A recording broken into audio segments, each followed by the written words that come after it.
Well, Alize, thank you so much for being on the show. Oh my God, I'm so happy to be here. Thanks for having me. I was really excited to have you on because what we do on this podcast, obviously building a quote unquote brand, what we do in our professional lives, what I do in the job that actually pays me, constantly building a brand. But admittedly, I'm fairly bad at it. And so selfishly, I'm talking to you to learn how do I build my brand. But ultimately, this is something that everyone listening, especially in today's world, needs to know. And I want to start there. Why, and maybe you disagree, but I'm going to go out on a limb and say, do you believe that everyone should be focusing on their brand? And if so, why?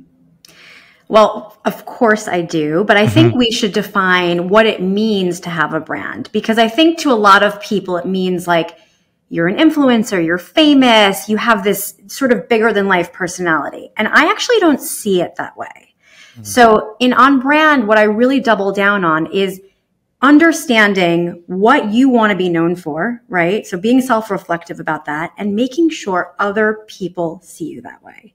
That can be when you show up at a meeting. That can be when you pitch an investor. That can be on social media. That can be on email.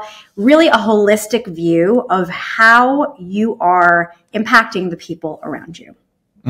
I love that. So let's start with that. I think a lot of people listening are fairly self-reflective, right? I tend to believe that those that want to gain information and really want to make themselves better tend to be the kinds that look inward. That said, it doesn't mean it's easy to understand yourself, even if you're willing. So where do we start if we're trying to get a sense of what do we want our brand to be in this case, in the way you describe it? Great question. So I think that a big mistake people make is not taking the initiative to shape their own narrative. And I am a former publicist, and I'm a big believer in what is the headline you want people to know about you? And how do you make sure you're delivering that verbiage to people so that they can speak on your behalf when you're not in the room? Because to me, having a strong personal brand means you are being recommended for things when you're not in a room. And in fact, you're being recommended for opportunities that other people haven't even heard of yet. I love that. Have a headline for yourself. I'm sure you go into this. How can we start crafting that for, if we're at home listening? Obviously we're going to talk in depth about the book. We're going to recommend it, link to it. So we don't want you to give away all your secrets. But if I'm listening, I want to make some progress on my headline. Any tips or tricks for that? I, first of all, want everyone to know that for people who are like, I'm not doing social media, that's not for me, that's cool, right? There are plenty of tactics, including how you earn social capital, have executive presence, build authentic relationships. All those things are in the book. But a non-starter, you must have an all-star LinkedIn page in this world today. Okay. Here we go. When we talk about LinkedIn, and there's a couple other sort of, a la carte things, if you will. Like, I believe that everyone should have a personal website, because your site or your portfolio, your online portfolio, is the only place on the internet where you have 100% share a voice that is not at the whim of an algorithm. And we all know that game, right? Yeah. So for people that are like, oh my God, I can't make a website or feel like this is all too much. It's like Canva is one of my favorite tools to like actually dive into this. So having an all-star LinkedIn page, really understanding what your bio says. Like, people write a bio, they throw it up there, they never look at it again. So setting a quarterly reminder to be like, let me read that. Does it even make sense anymore? And all of these things, your site, your bio, everything you're putting out into the world, to me, should be supporting whatever that North Star goal is. And a lot of people don't take advantage of the real estate available to them to be putting equity into their name. So a great, easy, low-hanging fruit, your email signature. I'm going to guess most people don't work for Apple who are listening. And how many people have as their email signature sent from my iPhone? You are doing marketing for Apple. You're not doing marketing for yourself. Yeah. And you also, it's negative marketing. Let's be honest. When it says that, you just go, man, this is, this person is not tech savvy. They don't know what's going on. It's just how it goes. So replace excuse my typos with read the latest article that I wrote for Forbes, or listen to my podcast. Why not actually deliver who you are on a silver platter? So in On Brand, I have all of these exercises called mental gymnastics, because I break down sort of the journey of how you think about brand. And of course, I think my perspective is I've spent over 2 decades working in fashion, in marketing, communications, and digital. So my perspective is creating image from the fashion industry and then applying it to people. But it starts with doing your Venn diagram, thinking about what do you talk about now? How are you showing up? Polling your network to understand it. There's so many ways to tackle this. And it's thought-provoking, but it's also, you have to put in the thought process. Yeah. Such good information. And one thing I want to highlight is I would venture to guess the majority of people, always just talking to the majority on this, are thinking, okay, that makes sense, actually. And number 2, I'm surprised I don't do that, right? I remember when actually the guy I do the podcast with was like, hey, put our podcast link in your email signature. And I was like, duh, right? And this was a long time ago. He also was the one that said, go buy your domain name. So I built a website. There was, I don't know, I didn't keep up with it for a while. I kept paying for the domain name, even though it currently doesn't work, just because of what you're saying, which is I need to own that real estate, right? It's like it's such a critical component. Now you are motivating me to go pull it back up and make sure it aligns, but I completely agree with that advice. Well, I'll take it a step further. You're about to have another child. I bought my babies their domain names when they were born. Yeah, it's brilliant. What about emails? Do you get their email? They have their, they have their custom emails. I mean, they don't use it yet, but they have it. Sure, of course. Yeah. So let's go to LinkedIn. I love this because this is tactical. Sometimes I like to spend too much time in theoretical, and we'll get there. Don't worry. But I'll use me as an example. I think a lot of people follow this. I currently work. I have this business, which is my heart and soul.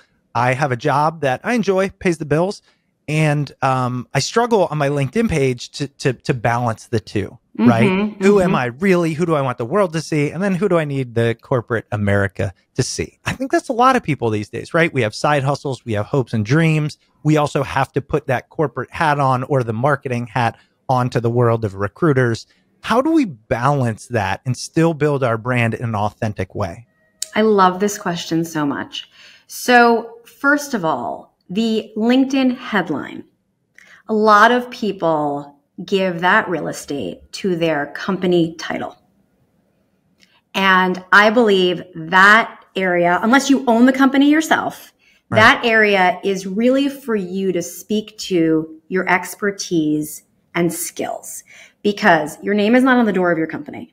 And what you do today may not be what you do tomorrow, but the experience that you have and the skills that you've honed are yours to keep. So to me, and those are keywords in recruiter search. So if you're a marketer, if you're a journalist, if you're a lawyer, those are things that have to show up in your headline. And yes, of course, you should be proud of where you work, and you have that in your experience, and you can have it in the upper right corner where it's like currently here. But when you think about yourself, you are more than that job. And especially today, I mean, you said it so perfectly. People have so many passions, so many side hustles. You're not, I mean, everyone is a multi-hyphenate. You're not just one thing. So to box yourself into a job title, to me, is very limiting today. Yeah. What about the person who's going, I actually just have my job. And do I need to do all this stuff if I'm content with my career? More than a job, my career. Do I need to update LinkedIn? Do I need to create a brand, or can I just go execute and get my paycheck and have a good time? This question is literally why I wrote On Brand, because in the hybrid and mostly virtual world we live in today, you need to be ready for anything. And you need to be able to deliver who you are no matter what the medium. So you can say, oh, I have this cushy job. I've been here forever. But I would say to you, and actually at the end of the book, I have all of these examples of reasons why you need to rebrand yourself.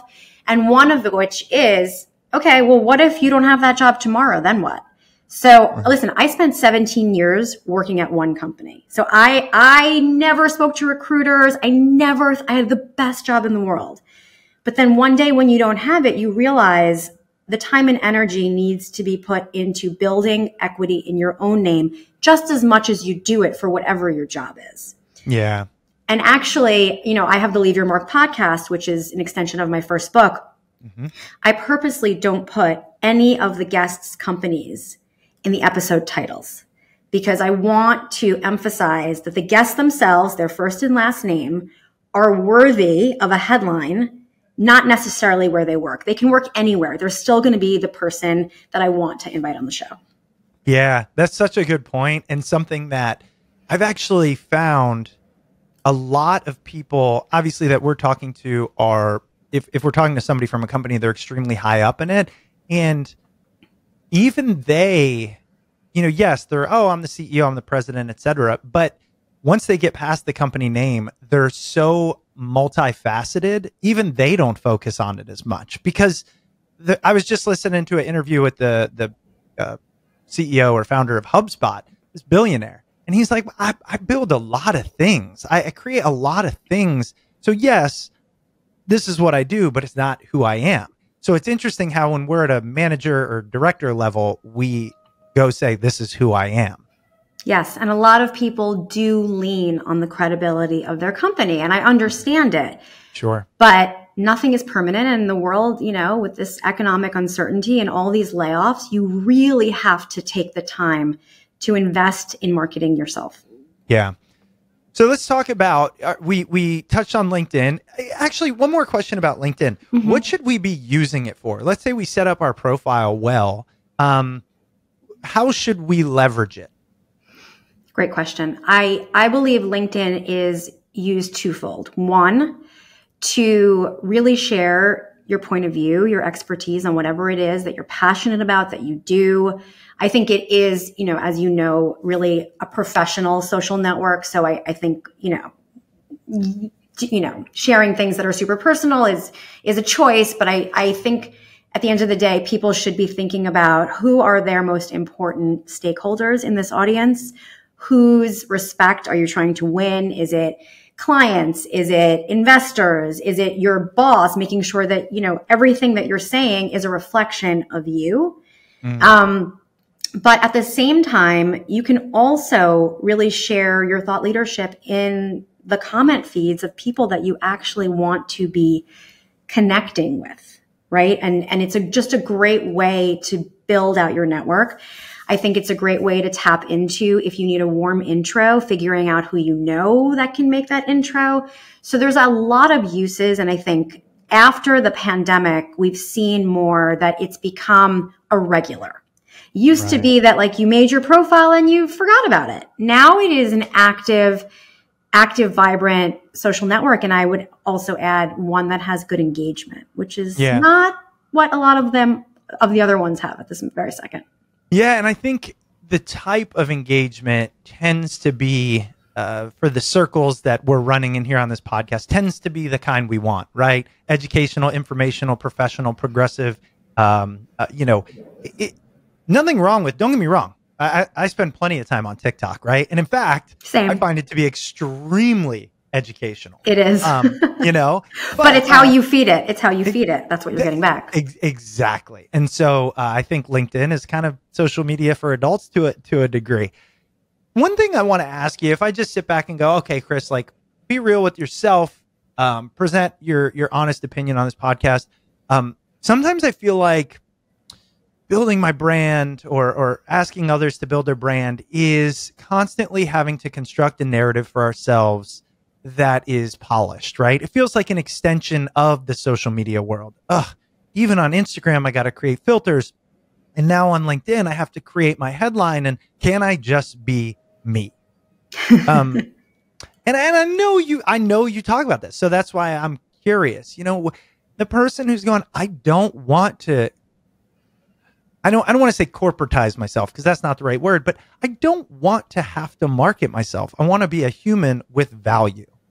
What do you say to that? So let's define marketing ourselves, because what I did not want to do in On Brand is create monsters. So this is not a book where I'm like, shout your name from the rooftops, post about yourself all day. In fact, I specifically say to be strategic and elegant in the way that you're talking about yourself, and have a rule that for every one time you're marketing yourself, you're amplifying 5 other people after that. Because I do think you can become a villain in this scenario if you're just doing that. So I just want to put that out there for everyone listening.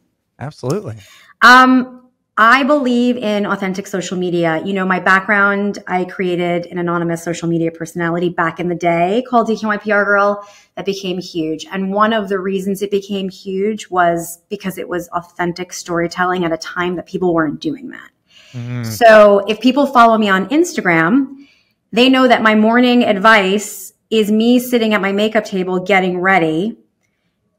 There is nothing high production about it. There is no filter to it. There is, in fact, it's the most low lift thing, which is why I can do it. So this is not about being polished. I think it's about, again, understanding the medium that you're playing in. So on LinkedIn, it's a professional network. You need to think about future clients, your colleagues, your boss, your CEO, whatever the case may be, and have that in mind.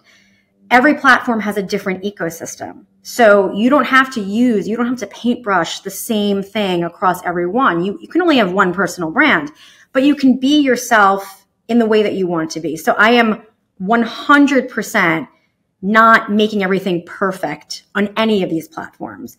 But I have a really, as a former publicist, I have a very clear understanding of what I'm messaging and keeping in mind who's watching and who's listening.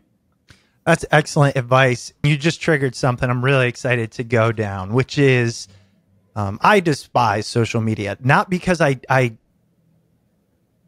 not because of any political or moral thing, more in that I find it tedious. Like I know, especially having a podcast and all these things, I know I should be on it, and it's just another thing to do. But you mentioned something that I've heard some of the best say continually, and it's hard advice to follow, which is how can you do it in a way that is authentic and not difficult?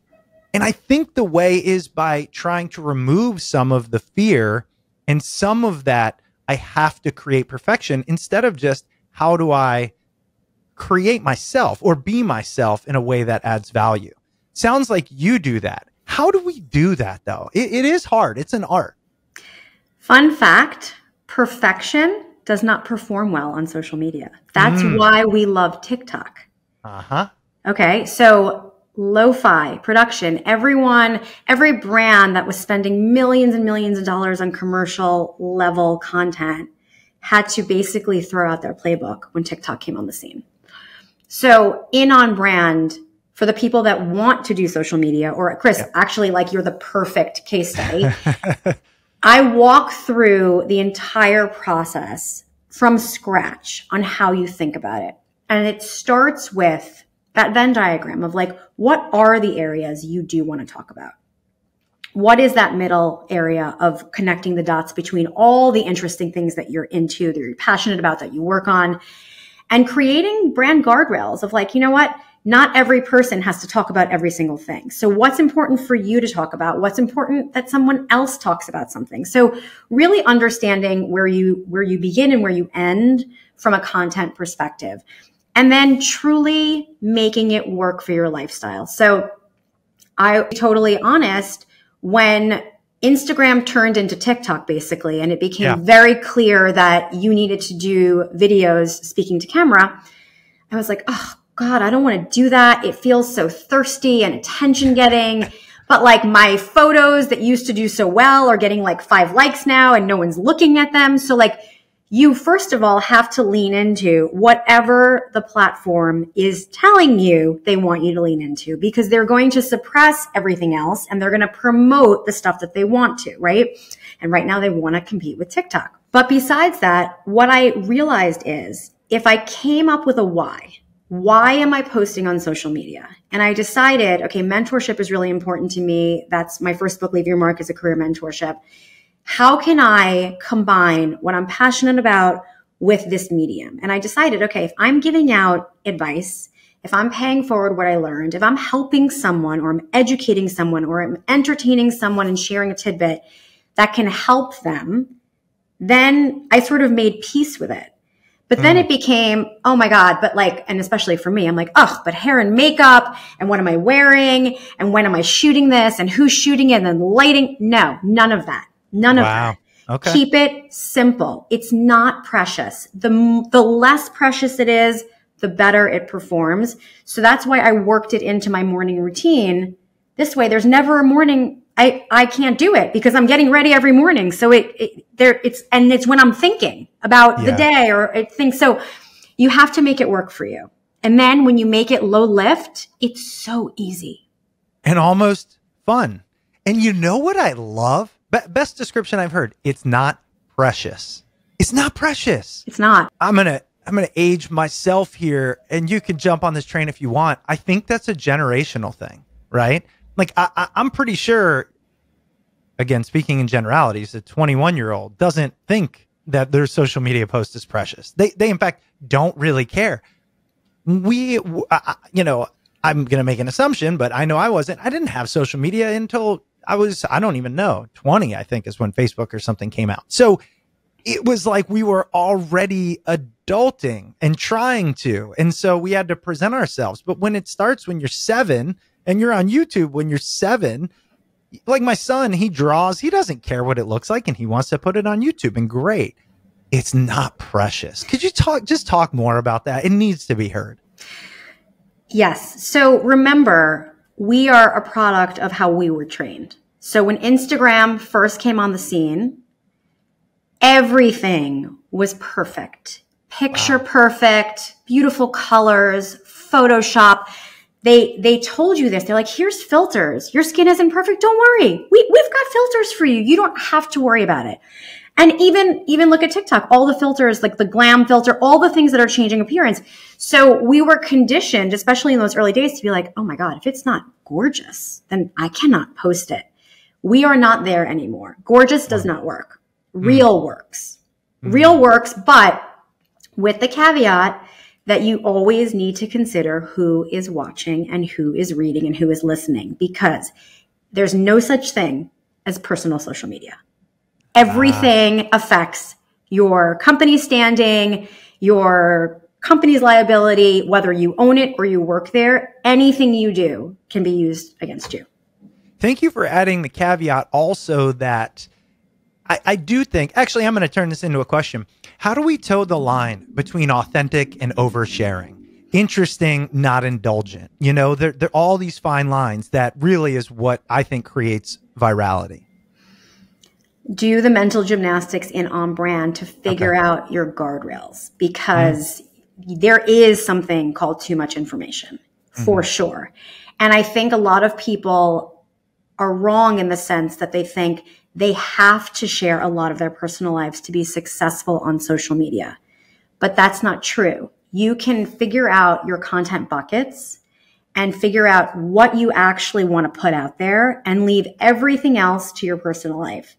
So finding where the boundaries are is really, really important. And it's also going to give you your comfort, because you're going to be so, just like any great brand starts with their belief system, their core values. What are their brand guardrails? What's their style guide? What's their brand voice? All of those things can be applied to people. And that's what I do in on brand, because you need the guardrails, you need the parameters, and then it's so clear what you should do and what you shouldn't. Yeah. So let's get into this a little bit in terms of social media, because not only have you built successful channels and been in the digital marketing space for a long time and all this stuff, but you do it really well. How can we look at each of the social media channels? Like, if we are not well-versed, what is kind of a social media for dummies and how we should look at each one? I think we touched on LinkedIn. So kind of that same idea of the audience and the content and the focus areas, if we're looking to grow or reach an audience. So great question. And it's why I wrote a chapter called Understanding the Digital Playground in the book, because if you're new to this, it's very overwhelming and you're like, I don't know what to do. So Instagram, pictures, video. if you don't have a visual content strategy or an idea, or you like to take pictures or you like to shoot video, probably not the social media platform for you. That to me is almost like, you've been to New York, so you know, like Madison Avenue, not now so much because unfortunately there's so many closures, but Madison Avenue in like the 90s and 2000s, where it was like you walk down that street, it was every designer store. So Instagram is almost like your boutique flagship to the world, right? It's like what you're curating about your life that you want people to know, or your business, or whatever you're trying to promote. Twitter, which, you know, I was early days on Twitter, and I still, even though it's problematic, I still love Twitter. And I love Twitter for a couple of reasons. One, it keeps me up to date on every single thing I need to know from a news perspective, and also what's culturally relevant and happening. And two, it keeps me abreast of what media is talking about.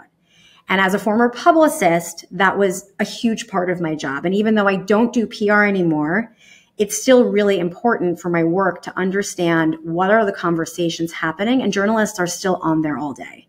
The other great thing about a platform like Twitter or LinkedIn is that the written word matters, and you don't have to have a content strategy. You can just join another conversation that is relevant to your business. So one of the things I advise, no matter what platform you decide to be on, is creating a nutritious timeline.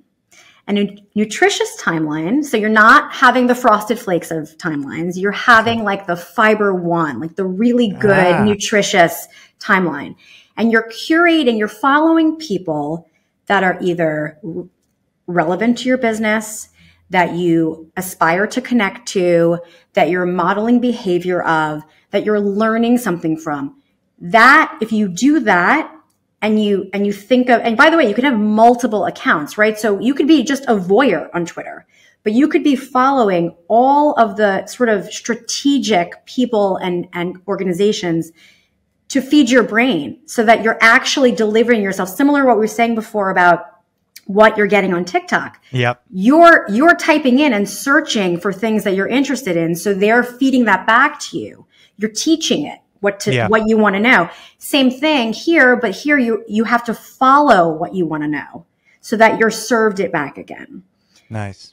And TikTok is really, you know, again, if you're comfortable on camera, if you're looking to, there's so many different niches obviously on TikTok, but so much education, so much how-to, so much advice. I mean, I was looking the other day, I found a TikTok video for like an intellectual property lawyer who's talking about all the examples of intellectual property, you know, that's happening today. It's like anything you do can be made into a TikTok account essentially, but it just, you know, you have to go with what you're comfortable with. And I would say you don't have to do everything, but if you're going to do it, be consistent. Yeah. I love that. So let's move from, you know, the digital to the 3D. How do we, you know, we talked about create your headline. Let's imagine I am a consultant of some sort, right? There's a lot that listen. I'm a coach, I'm an executive coach, or I have a small business, I'm a therapist, whatever it is, right? People who need clients and everything. Obviously, we know how to do the digital part. How do we go in our day-to-day lives and make sure we are true to ourselves and then marketing that version of ourselves so that we attract what we look to help? Great question. So first of all, and this is going to take one extra step, but it's worth it. I think especially today, if you are a solopreneur, a freelancer, a member of the gig economy, someone who's not working in a corporate office, but even if you are, this is important too. We want to be building authentic relationships, and we want to be connecting with people every single day. So I keep a spreadsheet. I know this sounds so dorky. I keep a spreadsheet of my outreach, and I keep a spreadsheet of introductions. So I know that, Chris, you introduced me to so-and-so. So 3 months from now, when I land that client, I could be like, Chris, by the way, thank you so much for that introduction. I actually am working with them now. So really understanding that building authentic relationships also directly correlates to earning social capital.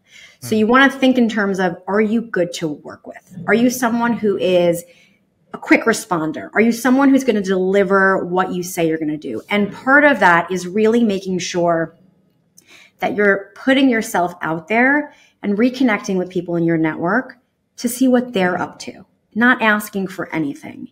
And rinse repeating that over and over again, because the more you are of value to someone else, the more they're going to think about you when you're not in the room. Yeah. The intentionality of it, for a long time, I thought, means it's calculated and manipulative. But the older I've gotten, it just means that it's something you value and care about, right? That's all it is. Like what you said about a spreadsheet of your interactions and introductions.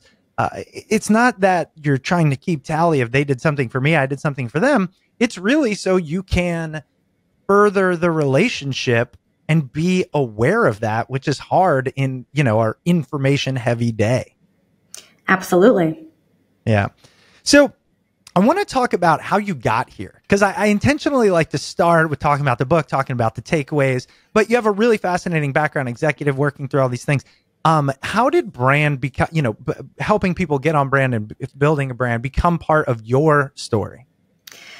Well, I think it's important to know that, every journey is never a straight line. I actually thought I was going to be a plastic surgeon. What? So I graduated with a degree in neurobiology and physiology. And wow. So I was pre-med but always loved fashion and, always, read magazines back in the day. And I would say that I embarked on a career in fashion. After college, I started interning at Harper's Bazaar, and then I moved over to Mary Claire, and I was working in the fashion closet, and then moved over to corporate PR in the late 90s.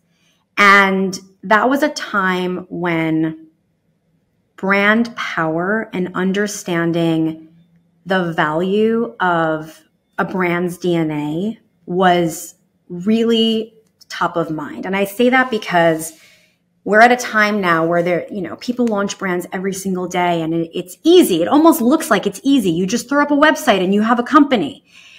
But the real magic is in the brands that are founded on a foundation of having a real purpose. And most of the time, it's coming from a place of solving a problem, or with a true mission, or an artisan view, or whatever the case may be. Every brand has its own story, but every brand starts with its DNA. And learning about that at the luxury fashion level, and every aspect of marketing and brand awareness and how you actually create influence was my education to brand. Right. And as a publicist, I think the most powerful thing I could ever learn how to do was kill a story. Because that is the true, to me, that is the true sign of being a powerful publicist. If there is something bad that's about to come out in the news on you and you have the power to kill that, that is serious skill. Right. So understanding, okay, like I did celebrity dressing, red carpets, Oscars, Golden Globes, understanding what it meant to choose a brand ambassador that aligns with you. What are they wearing? How is that showing up? Producing a fashion show, who's going in your front row, and what that means from an optics perspective. So all of these image making skills, and then how to market everything, is what I lived for 17 years at Donna Karan. And we were part of LVMH. So then I got exposed to every other brand within the group also. And there's something very magical about brand. And the opposite of brand is performance marketing. Because performance marketing is all about the conversion at any cost. Right. And a lot of times that is at odds with making sure the star of the Christmas tree is maintained. Does that make sense? A little bit. I was just about to say, tell me more about that, because I like the dichotomy between the two. Yeah. I think it's interesting and helping us understand brand in general. A lot of times especially in luxury, a brand will have a really clear set of like, oh, we do this, we don't do that. We use these words to describe our brand, we don't use those. So right. For DQY PR Girl, even though that was a Twitter account, you know, I would always describe things as chic versus cute. Like I knew I had strict guardrails of like how, like the brand voice and how it was showing up. And there's a strong opinion. Brand people have a very strong opinion of what is on brand. Hello. That's why my book is called On Brand. Hey, book title. Have a really strong opinion of what's on brand versus what's not. And I will say a lot of it is intuitive, right? You can look at something like, Chris, if I said to you right now, here's, you know, 50 fonts. What font is on brand for you? Right. Would you know? Yes. Yeah. Okay. So what font is on brand for you? We're a clean, like Helvetica type brand. Great. Okay. Yeah. Perfect. So you have a very clear point of view that is your font. Yep. If someone sent you marketing materials for Smart People Podcast in Comic Sans, right, would you have a reaction to that? Yes. In fact, my wife is a kindergarten teacher. I'll never forget. And I've told this story before. She knows I do a lot of PowerPoints and stuff. She built a PowerPoint for back to school night. And she showed it to me, and I said, "Ooh, you don't want to have this conversation." And it actually turned into like one of our earliest, I'm not going to say fights, but arguments, you know? And honestly, she was right. Comic Sans for kindergarten, it works. I just have an aversion to it. Fine. So let's say for Smart People, if your performance marketing person was like, "Hey, Chris, listen, Comic Sans is going to convert. Like people are going to click on that link and they're going to listen." Then it becomes a question of, do you listen to your performance or do you maintain brand? Ah, okay. So John and I are, as we speak, actively finally getting into video content. YouTube, TikTok, and within the next couple of weeks should be fairly heavily in. And we were talking to people. I just talked to an agency that I think we're going to hire. And he said, "Look, I work with other podcasts, and here's how a lot of them got famous." And I'll give you an example without using names or identifying things. He said, "This guy, did video for years and never really got to the size he should. He did an interview with," I'm not going to name the person, but he did a specific type of interview with a type of subject, and it blew up. And the next 15 interviews he did were the exact same subject because he knew it was going to work. And it did, and his channel grew, and he's successful. And I'm right here at this issue right now. I said to the guy, "I'm not going to do that." Okay, like I am a purist. I've been podcasting for 12 years. So if we work together, I want you to tell me, "Hey, this is performing well," but I will decide, is this going to support our brand, or is this just going to allow us to perform? Because I'm not going to sacrifice performance for brand. And as you say this, I can imagine many people, probably the smarter people, do the opposite. But it's just not something we're going to do. So to dovetail on that, a very tried and true way to go viral is to be super controversial all the time. Right. And I was watching on TikTok a couple months ago, and I did an Instagram video on this where someone was like, talking about, how she built a cult community. And she said, you just gotta disagree. You just have to be controversial.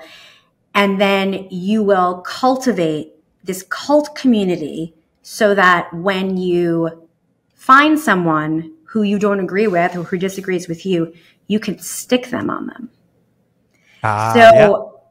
Here is a person who is creating mob culture, right? So there are tactics like being controversial that will absolutely get you attention, get you media headlines, do all the things. But then you have to ask yourself, is that the person you want to be? Well, here's where there's a challenge though, right? Like this person who's very well versed in this space also used Joe Rogan as an example. He said, "Look, Joe's always been big and blah, blah, blah." But you know what really sent him into the stratosphere was kind of that like alt-right era he went through. And I was like, "Oh, that's a heavy price to pay." But now think of his influence. You know what I mean? Like you could use Elon Musk as an example. he's a brilliant marketer because he understands this. How do I evoke emotion?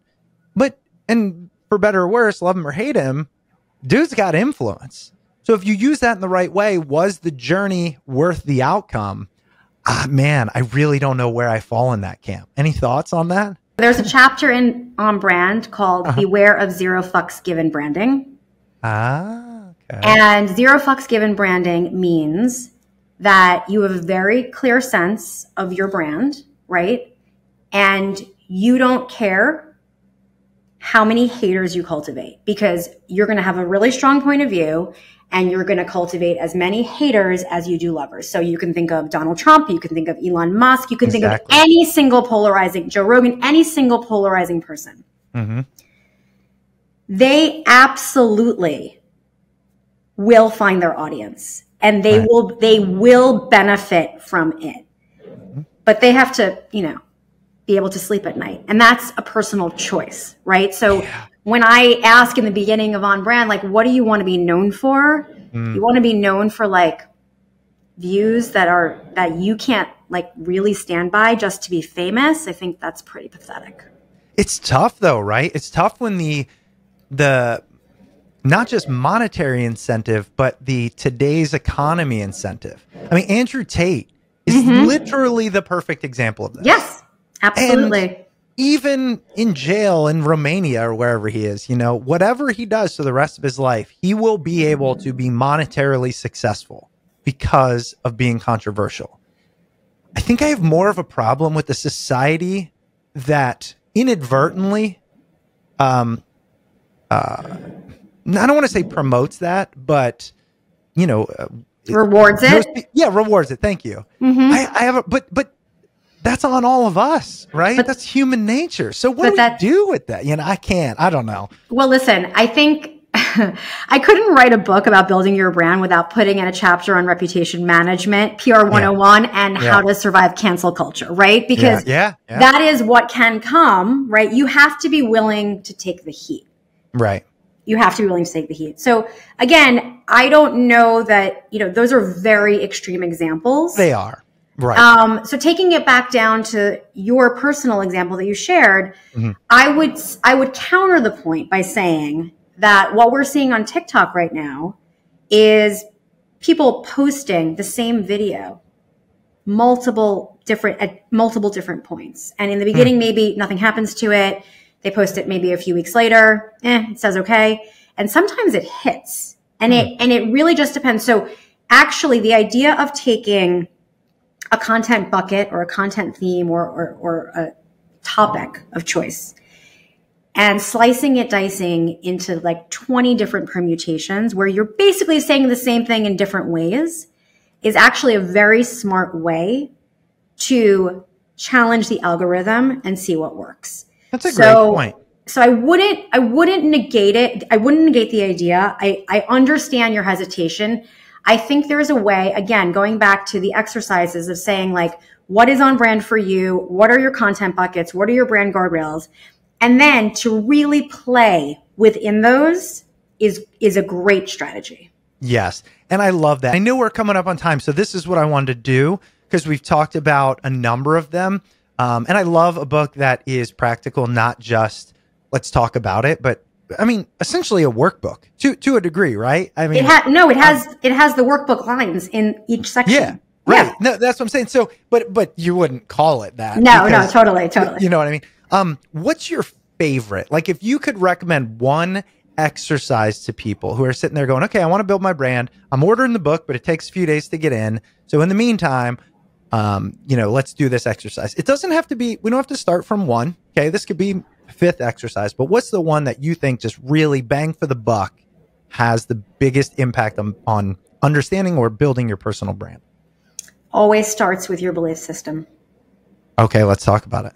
It always starts with who you think you are, what your goals are, what you want to align with, how you see yourself. And there are a lot of questions within this, so it's hard to, roll up into a comment, but basically understanding what is your why, right? What are you trying to achieve? If you are someone who's like, I want to become a public speaker. Okay, why? I'm someone who wants to build a social media presence. Okay, why? What is the goal? And then everything you think about, understanding your belief system, your core values, what you choose to align with. When you think about great brands, they all start with that. They all have that down pat. It's probably painted on a wall when you walk into any single one of those brands' offices because they want every employee to remember that, whatever those core values are.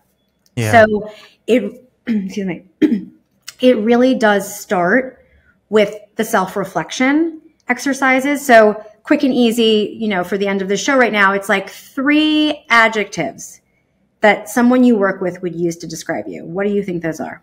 And then call up one of your work colleagues and ask them the same question and see what they say. That's cool. That's really cool. I'm going to do that actually today. But actually one thing I want to say, because I know we spoke a lot about, you know, entrepreneurship. Yep. There is a whole chapter on how to establish your personal brand at work in a corporate environment too. And I think that's really important also because that goes back to how do you make sure people know your value in your organization? Right. And for better or worse, I mean, that's the corporate game. I mean, you got to do that. Yes, you got to do that. I love it. Well, Alize, this has been fantastic. I was really looking forward to it just because for many, it doesn't come natural. But in today's interconnected global world, it is almost a must do.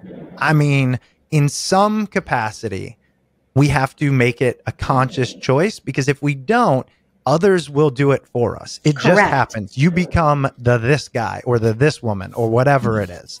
And I love how we've talked about you mix between explaining it and then here's how to do it and the worksheet part. So the book is On Brand, Shape Your Narrative, Share Your Vision, Shift Their Perception. Look, we both got them. Matching. By the way, beautiful. If I didn't know you at all, I would guess like, I got a feeling this person works in fashion. I mean, you got the black, the gray, like the shiny, you know, it is. Yes. It's good stuff. You also have your podcast. So tell us about that. We're going to link to that. And then anywhere else, anything else you're working on or anywhere else we can find you.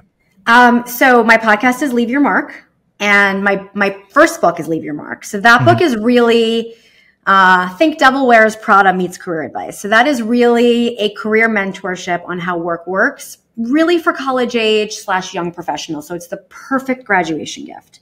Awesome. This book is adult. On Brand is adult. Although you can read it when you're younger too, but it's definitely adult. I'm at AlizeLicht.com, AlizeLichtXO on Instagram and TikTok, on Twitter. I mean, say hi. And I mean, the book is On Brand, Shape Your Narrative, Share Your Vision, Shift Their Perception. I love it. Alize, thanks so much for sharing it with us. Thank you, Chris, for your amazing questions. This was great. So fun. Absolutely. Thank you.